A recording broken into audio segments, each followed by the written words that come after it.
Good morning mga alagang bibi. Dalawang babae, isang lalaki. Ang dami niyang itlog, 14 piraso, nililimliman na. Kaya alagang bibi, limliman mo na para mapisa na yung mga itlog mo. 14 piraso, ang dami. Limlim na, limlim na. O nililimliman, nakikinig nga. Upo, maupo ka na. Ayaw pumupo. Maupo na. Limliman mo na. Sige na.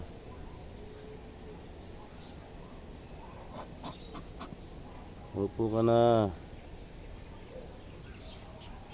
Yung isa naman, yung isang babae hindi pa nangingitlog. Yung barako.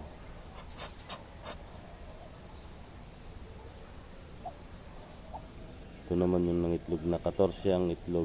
14 egg na pipisain niya. Nililimliman na. Maupo ka na, maupo na. Limliman mo na yan.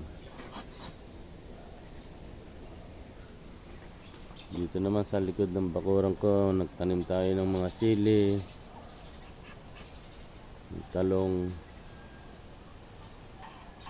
Dito lang sa likod may simpleng paano tayo, kabuhayan. Limlim na. Upo na siya. Upo na. Naupo na, nakinig nga. After 2 weeks siguro mapipisa na.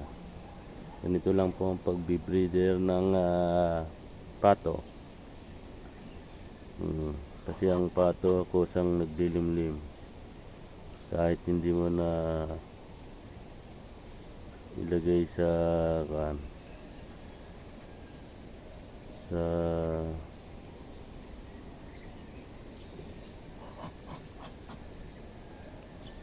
mga pagkain niya, mga sapal lang yan.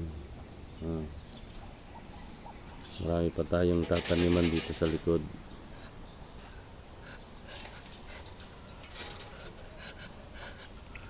Nilagyan ka ng pagkain, bumangon yung naglilimlim.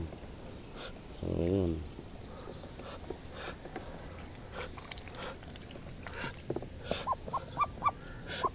mabilis magparami ang bibi, mabilis dumami. Ayun ang itlog niya, 14 na.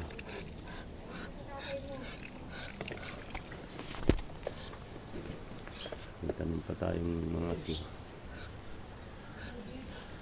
Okay, maraming po salamat at nandito tayo sa ating bakuran sa Quezon City. At nagbe-breeder tayo ng pato. Okay, hanggang dito na lang at sana within 2 weeks ay mapisa na ang kanyang itlog. Okay, maraming po salamat. Mabuhay po tayo.